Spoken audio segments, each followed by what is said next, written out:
All right. Welcome, everyone, to another exciting LinkedIn Live discussion brought to you by Optiv, the cyber advisory and solutions leader. I'm Heather Rim, and I lead the marketing team here at Optiv. So, artificial intelligence, it has undoubtedly gone mainstream. And thanks to ChatGPT, we can't open our news feeds without there being a story on AI's impacts, the good, the bad, and of course, what it means for business, technology, and yes, cybersecurity. So, here today are two Optiv guests. We have first Randy Lariar, who leads Optiv's big data analytics and AI ML solutions and services team. He's often in the news speaking about security ramifications of widespread AI adoption. And as you'll hear, it's not all bad. I'm also joined by James Turgel, a former CIO with the FBI who now leads Optiv's board relations program. He guides boards of advisors through their cyber journeys in risk management and strategy, especially as it relates to emerging threats and capabilities. And certainly, AI is no exception. So, thank you, gentlemen, for joining us today. I have a number of questions to ask our experts and certainly welcome your questions and comments in real time here. And I'll do my best to weave them in throughout the conversation. So, I want to start off with framing the moment that we're in right now. We know AI has been part of our lives for quite some time with machine learning, deep learning, and natural language processing. Now, we fast forward to December of last year when ChatGPT became a household name. How should we be thinking about the magnitude of large language models and how our world is transforming right now?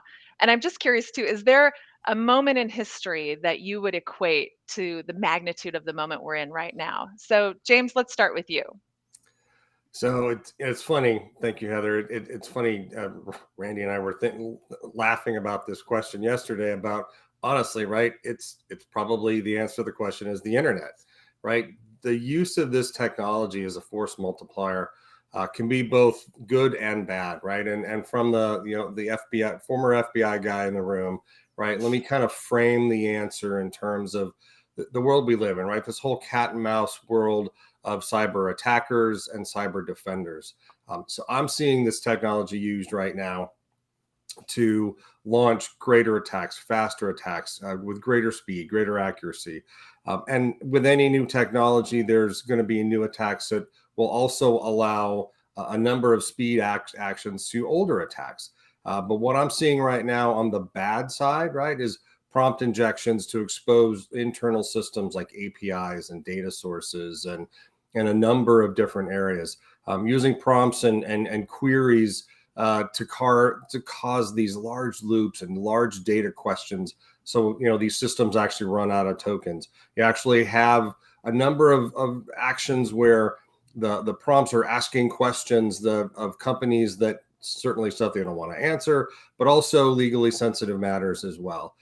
But on the good side, I've also seen this deployed in a number of unique ways, right? A recent pilot project using generative AI was actually creating a virtual print server out there, right? And so this virtual print server actually lured threat actors. You could see it. It was basically a honeypot, right? It's the whole concept of deception, cybersecurity technology. So think about it this way. If we could be able to take this kind of technology, utilize a virtual print server, but now we can get our entire team to create like a virtual network, an emulated network, you can really throw the bad guys off. Thank you. So, Randy, I'm curious for you, do you equate this to the launch of the internet as well or something more? It's funny when you work in data and AI and you tend to click on the articles I click on in LinkedIn and other social media, it just feeds it at you. It's a existing form of AI. So, every other post on my feed is about how this is, the new wheel, the new sliced bread. And so I'm mindful of the fact I don't want to add to that noise. However, there's definitely an industrial revolution-esque feel to this, where beforehand you had a set of things that took a lot of time to do, and afterwards, a lot of work could be accomplished by a much smaller group of people in a much more efficient way. And so, somewhere between the steam engine and the internet, we're falling somewhere in there. I think that, that there's a lot of just parallels we see in society as well, in terms of skepticism of new technology, of people who are quick to adapt to exploit it. And there's some patterns that are repeating, that are helpful from a historical perspective. As we think about how do we secure today, we know that there are certain historical patterns to look for, as well as the fact that every uh, employee and every good actor who's becoming more efficient with these tools, the bad actors are seeing the same economies and they're being more impactful. So even if it's the old-fashioned traditional things that we were talking about in November of 2022, it just becomes that much easier to do that and to get automation to take care of a lot of the entry level probing and attacking that was happening previously. Absolutely. Well, it's interesting we talk about the news and just how this is just such a mainstream conversation today. And there's a lot of good that's being discussed, a lot of upside. People are super excited about it, how we can accelerate brainstorming, research, coding, problem solving, of course, communicating, and a ton of other benefits that people are talking about. But what I think we're not talking enough about is the risk side of this, which is obviously what we're here to talk about today. So, what should board members, leaders, CISOs, what should they be thinking about seriously from a risk perspective? And James, maybe we'll start with you. I know you touched on a few things with your opening as well.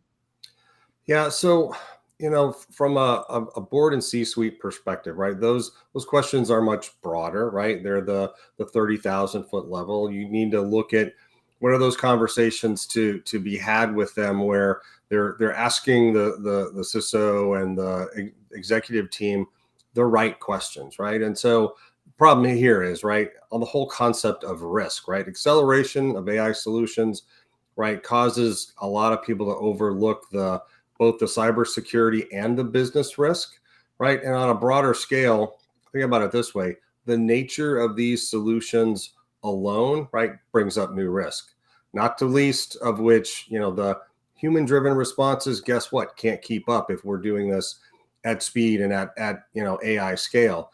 Security tools can't anticipate the new attacks, right? Because unless they get reconfigured by the humans, right? But it's also coming down to boards are becoming more savvy with the new rules and regulations coming out, especially on the cybersecurity side. So it's one of those things where you really need to. They're starting to ask questions about what is the inherent risk of the actual technology, right? And they're trying to understand what it is, right? So what are the algorithms, right? The whole concept of risk and self-corruption of these algorithms. The whole concept that many machine learning algorithms, like the deep learning ones, they leverage this huge amount of data, but you're not necessarily, if that data is corrupted somehow or it's deceivable, right? It's the whole kind of garbage in, garbage out theory. And so, and board members are reading this and they're hearing this. And so they need an organization to literally bring them into how does this work? What are the algorithms like? Again, Randy and I both talked about it, right? New attack vectors, threat actors are going to manipulate this to both positive and negative. And it takes the whole conversation. And when I'm with boards, I talk a lot about, data ecosystems and attack surface, and data protection is a bigger conversation to have now than it was before. And it was huge. And then the final thing that I think is really unique about this type of learning is bias, right? There's bias in a lot of these algorithms, whether it's intentional or unintentional.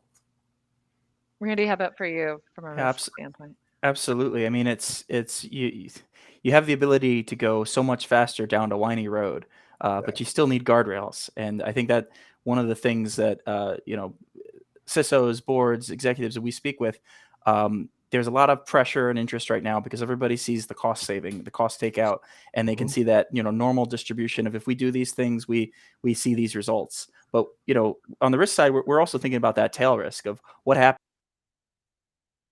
if the automation exploit it.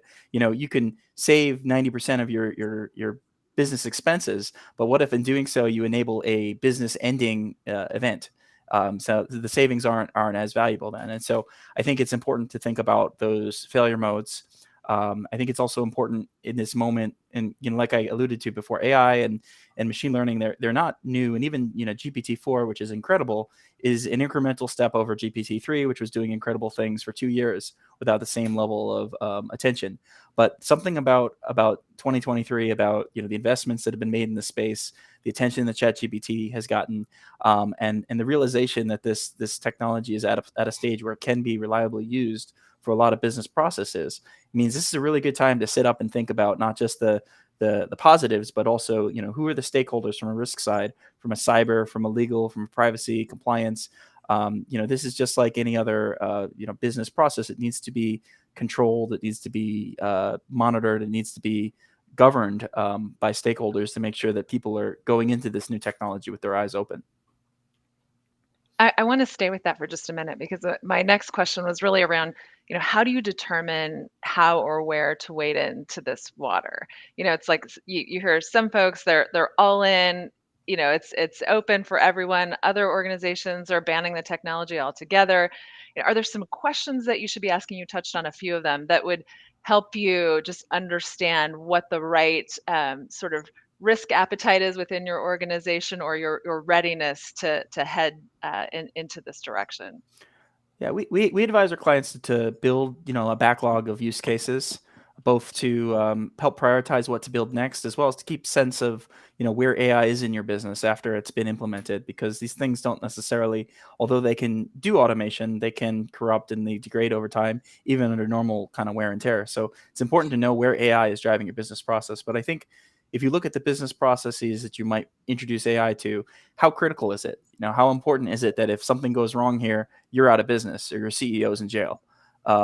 How important is it from a value? Is it going to transform your business and pull you out of a tailspin and reinvent your business, or is it going to make somebody's life a little bit easier? I think that there's a number of dimensions, and it can change with slight differences for clients and sort of the regulatory and the business position they find themselves in. But it ultimately comes down to, you want to do the use cases that provide more value than they introduce risk. And especially in these early days, you want to keep the risk low and just understand the technology, understand the frameworks and the different ways that you can use AI responsibly, that you can understand what it's doing. Big advocates of monitoring absolutely everything that you do with these models, because they can be trained on large data sets, or even in the cases where they're on smaller data sets, it's difficult to know what a deep neural network is doing and how it's working. And there's some state-of-the-art research, but there's no one silver bullet answer. And so keeping track of what it's doing, thinking about controls, thinking about what happens if the automation fails. These are all things that you should ideally do in advance, and then start to build the ones that are the lowest risk, and build up the organizational muscle to be able to deploy and defend AI. I love that. I mean, it's so interesting. You just named so many things that organizations should be doing, and yet you're seeing organizations jump right into this almost blindly. So there's a lot to learn here, and a lot to consider. James, when you're talking with board members in particular, like what questions are you encouraging them to ask of their organizations to help gauge where they should jump into this? Yeah, so I do a lot of cyber, war gaming, and I was just with one of our clients that, very, very large agri food business. And it's honestly, I take a step back with them, because while the CISOs and the information technology folks understand the answers to these questions, I need boards to think about it in a different way, right? Does your enterprise know and understand its data flows and locations, right? Does the enterprise have the personnel to actually do and understand this, right? Or the ability to seek expertise outside, with outside vendors like us, right? And do they actually know where their data is stored?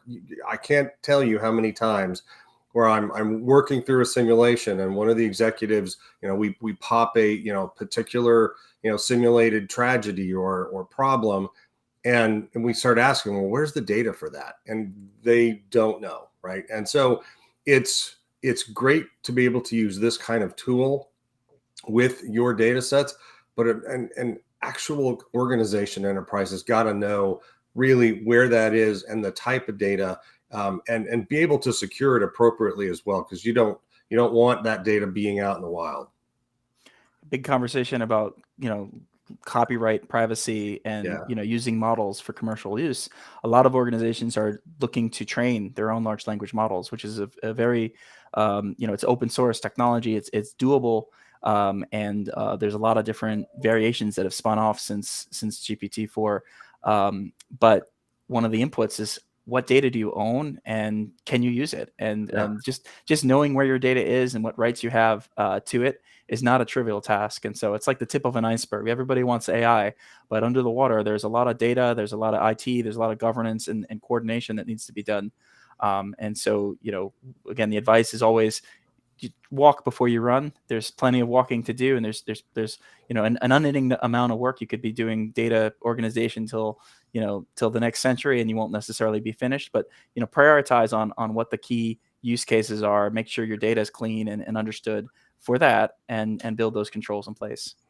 Yeah, no, that's actually, you touched on something, Randy. The whole concept of making sure that the data, because guess what? Those data models, right, are created by humans, right? So you've got data labeled by humans, so the algorithm can be taught, what it's searching for and how to finish the sentence.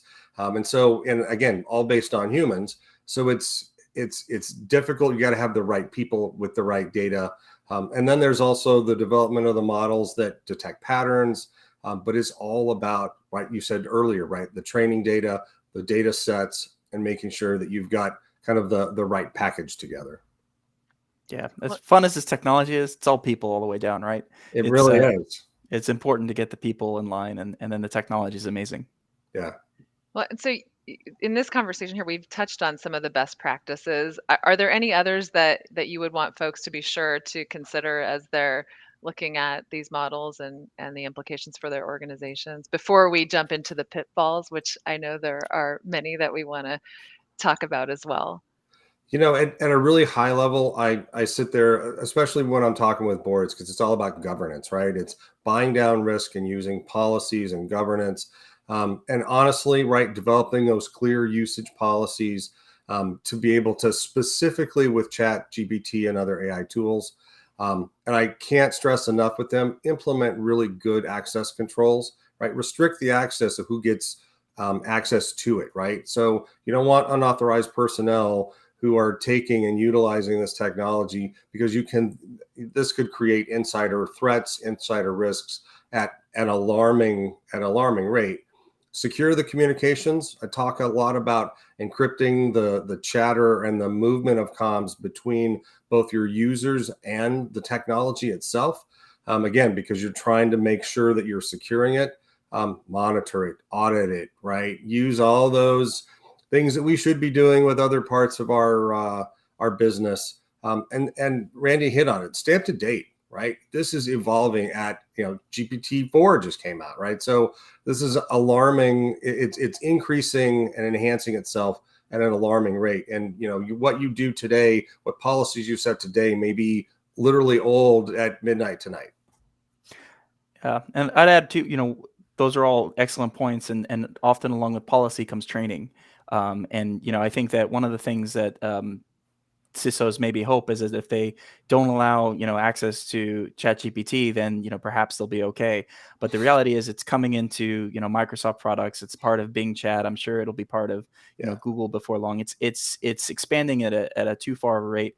It'd be like asking a modern employee not to use their web browser or email system. And so training and clear expectations, making sure that folks are aware of the policy of what is and is not allowed with these tools. And then, enforcing through access and through monitoring that, if people do not follow those rules, there's just real world consequences of doing your job and being evaluated that way. Well, and I think a lot of what you're recommending here also has, the negative side associated with it as well. So we've touched on these pitfalls, but I'm curious, are there any others, any big watch outs that you would want to communicate to our viewers today as they head into this new world? Well, so everybody has seen some pretty shocking examples of hallucination from these models. They can come up with facts that aren't actually facts, and like some consultants can just speak with authority, without the facts behind them. I mean, it's important in everything you do that you're thinking about the primary source of the information, even if it comes out of a chatbot. That there's thinking and there's work and there's research that goes behind, especially if it's client facing. It's important to show up as humans, again, with AI tools that help you accelerate but don't replace you. That's not really what these models are capable of doing. So, first and foremost is prompting them and designing them in a way that they are helping you do your job, but not necessarily thinking for you. That's where a lot of really bad mistakes have happened. A lot of people are using them for development, which is awesome. But if it's been trained on code and instructions from 2021, then any vulnerabilities in that code or known exploits are going to be very easy to find if you just copy paste that code into production. So a secure DevSecOps process, a code review of a human intervention, and other things in there to make sure you're not just copying stuff from a model into production is critical. So really just being mindful of the fact that these are accelerators, but they are not, at least in their current state, replacers. It's important to think about the processes and the things you design, and always keep the human and the real world experience element aligned with that. Yeah, you touched on it earlier, Heather, about fear, right? So fear of AI, and these algorithms, I think, is unfounded. But guess what? Fear can impact decision makers, and fear can impact decisions and how companies actually utilize this, right? So, and it's as Randy talked about earlier, right? It's the promise of AI, augmenting this human computer, this human intelligence experience, right?